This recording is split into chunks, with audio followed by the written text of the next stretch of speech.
Welcome to the Solemn Yu-Gi-Oh channel. Today we are talking about the Ghost Rare Winged Dragon of Ra. And is it worth it? And also, I'm no financial advisor. I don't know what the fuck I'm talking about. Seek professional advice from someone who actually knows what the fuck they're saying. When I say worth it, we are talking about long-term investment. This means we're not talking about, I'm gonna open my case, it's gonna be worth a lot of money, I sell, boom, I made money.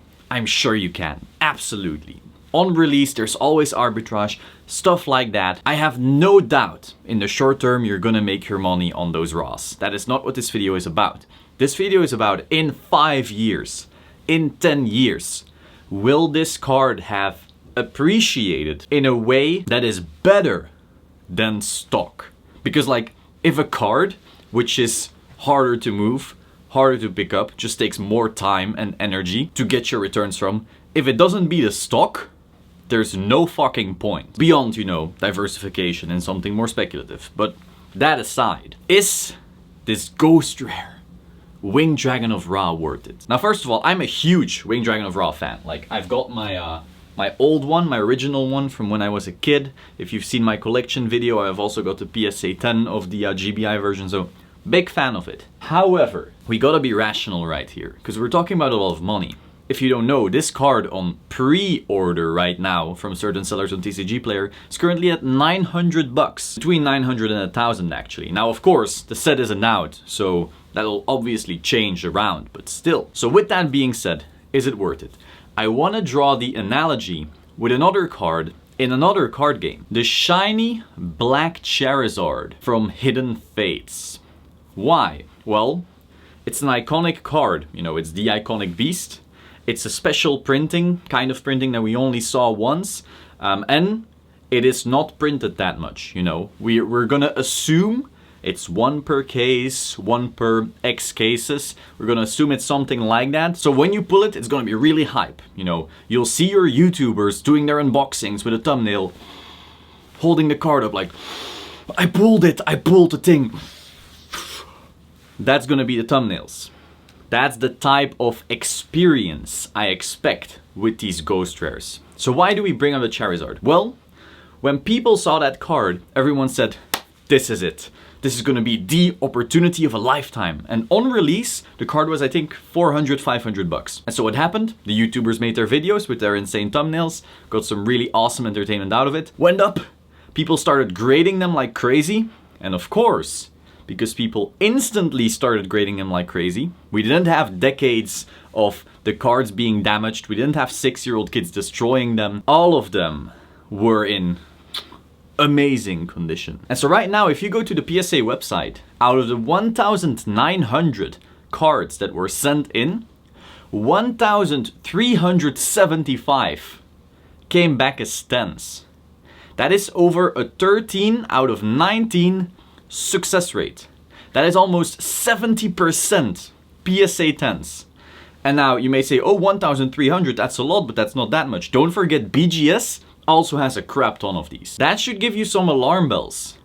Because when we talk about a vintage card, let's say an LOB Blue Eyes, somewhere in the hundreds, like 150 or something like that in PSA 10. If we're going to the Cyberstein, 30, Probably less actually. I think it's less than 30. PSA 10. Crush card, 2 in PSA 10. When we take truly rare cards in PSA 10 and we see 100 something or less than 100, we know that's pretty rare.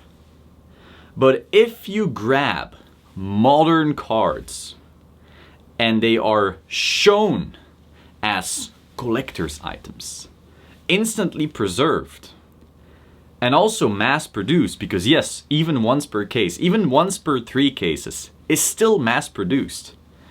Everyone pulls them, gets excited, holds on to them, preserves them well, sends them off for grading, and suddenly you have the insane amount, like an insane amount of growth, highest pop you can ever imagine. And so that's fine as long as the demand is there.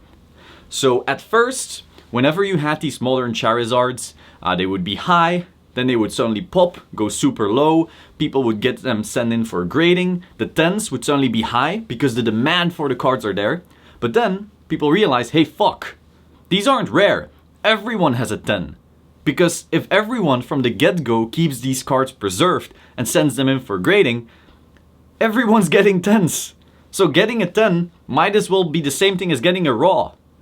And so this made the price suddenly just dip hard as fuck. Now, by now maybe it has gone up again, because again we've had this huge boom. But still, you have to be wary of this fact. When you invest in a modern card that has a lot of hype behind it, know that the pop on that card in high quality is going to be huge.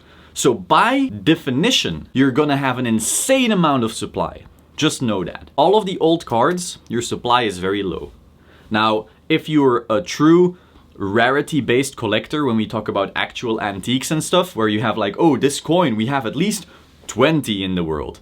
That's a completely different ballpark of rarity compared to like cardboard, where having something in the hundreds is still considered rare. So when we get to stuff in the thousands, just be very aware of what that means.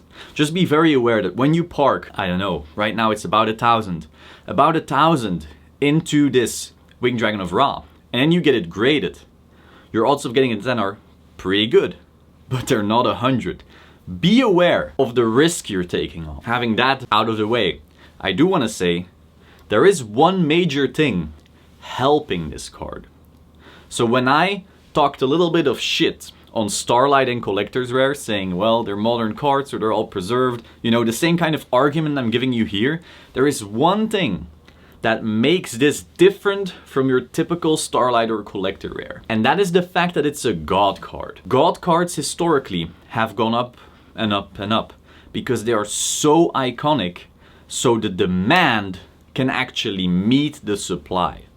And that is rare with modern cards. Most modern cards, literally, there's so much fucking supply. Like I said, they're all preserved. They're not being put into the mud and they don't have rubber bands and in the pants of little children and they don't go to the washer. Like, that is how all the old cards got destroyed. That's why they're relatively rare. These modern cards don't have that.